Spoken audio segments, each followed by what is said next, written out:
Hello guys, welcome back. చాలా రోజులతో vlog చేస్తున్నా కదా. సో ఈరోజు మ్యాటర్ ఏంటంటే నేనైతే హైదరాబాద్కి వెళ్తున్నా, అది కూడా మా ఇంటర్ కాలేజ్కి. రీజన్ ఏంటంటే మా తమ్ముడు లాంగ్ మెమో తీసుకుందామని. ఇంకోటి ఏంటంటే మా తమ్ముడు కూడా సేమ్ నేను ఇంటర్ చదివిన కాలేజ్లోనే చదివిండు. ఇప్పుడు బీటెక్ కూడా నేను జాయిన్ అయిన కాలేజ్లోనే జాయిన్ అయ్యిండు. సో అది పక్కన పెడితే నేనైతే మార్నింగ్ 6కి మన గోదావరిఖండ నుండి బస్ అయితే ఎక్కిన, సూపర్ లగ్జరీ.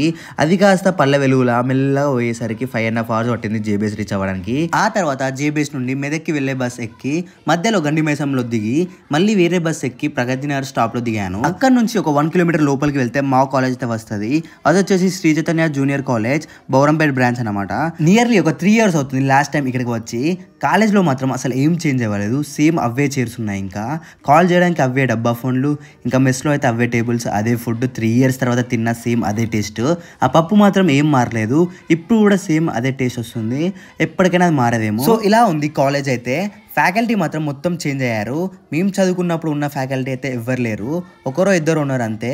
అండ్ మేము చదువుకున్నప్పుడు చుట్టూ అయితే ఒక్క బిల్డింగ్స్ కూడా ఉండేవి కాదు, అండ్ రోడ్స్ కూడా సరిగ్గా ఉండేవి కాదు. చుట్టూ ఉన్న ఏరియా మాత్రం చాలా డెవలప్ అయిపోయింది. సో అదన్నమాట మ్యాటర్. నెక్స్ట్ వీడియో అయితే మీకు రీసెంట్గా ఓపెన్ చేసిన చెర్లపల్లి రైల్వే స్టేషన్ అయితే చూపిస్తా. So stay tuned. అంతవరకు మరి ఉంటాం. మళ్ళీ బాయ్ మిత్రోన్స్.